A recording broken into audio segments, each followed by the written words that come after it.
పులిహోర ఆవకాయ కోసము 2 కాయల ముక్కలు ఇలా చిన్న చిన్నవి తరిగి పెట్టుకున్నాను. ఆవకాయ పెట్టుకుంటాం కదండి.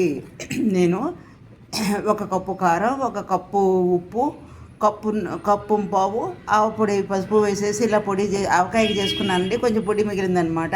ఆ మిగిలిన పొడితో పులిహోర ఆవకాయ పెట్టుకుంటున్నాను. ఇప్పుడు అండి మామూలుగా 1 పావు ఆవపొడి వేస్తామండి 1 కప్పు కారం ఉప్పుకి.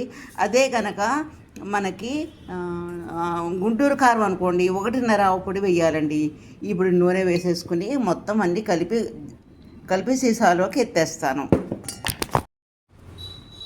పులిహోర ఆవకాయ కోసమండి ఇలాగా 1 పావు కప్పు ఆవపొడి తీసుకున్నానండి. వేడి నీళ్ళు పెట్టుకున్నానండి. ఈ వేడి నీళ్ళు పోసుకుని కొంచెం కొంచెంగా పోసుకుంటూ కలుపుకుంటాం అన్నమాట.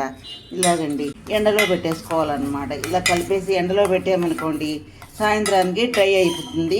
ఈ పొడి వేసుకుని పులిహోర ఆవకాయకి అప్పుడు పోపు పెట్టుకుంటాం అన్నమాట.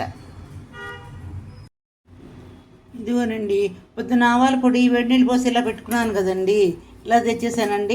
ఇలా కలిపేస్తానండి. ఇది సాఫ్ట్గా అయిపోతుందండి.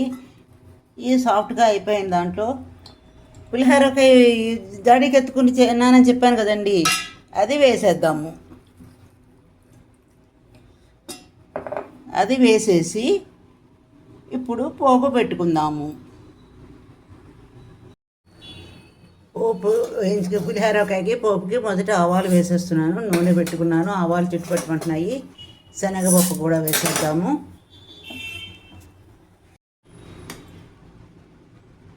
ఈ పులిహోరకాయకండి శనగపప్పు ఆవాలతో పాటు ఎండుమిరపకాయలు కరివేపాకు కూడా వేసి పప్పులో వేయించాను. అది ఇలా బాగా కలిపేస్తున్నాము. చల్లారాక సీసాలోకి ఎత్తేసుకుందాము. ఇదిగోనండి పులిహోరకాయ రెడీ. ఇది మీరు కూడా చేసుకుని రుచి చూసి నాకు కామెంట్ల రూపంలో తెలియచేయండి. మనం అలా చిన్న చిన్నవి పెట్టుకుంటేనండి రోజు ఆవకాయ కాకుండా ఒక్కొక్క రోజు ఒక్కొక్కటి వేసుకోవచ్చు కదండి. ఏమంటారు? ఇదండి ఇంకొక విషయం ఏమంటే ఇది ఆవ ఎక్కువ ఉంటుందండి. మనమండి 1 వారం 10 రోజులు వేసుకున్నాక అనుకోండి ఆవ ముక్కలకి బాగా పట్టి చాలా రుచిగా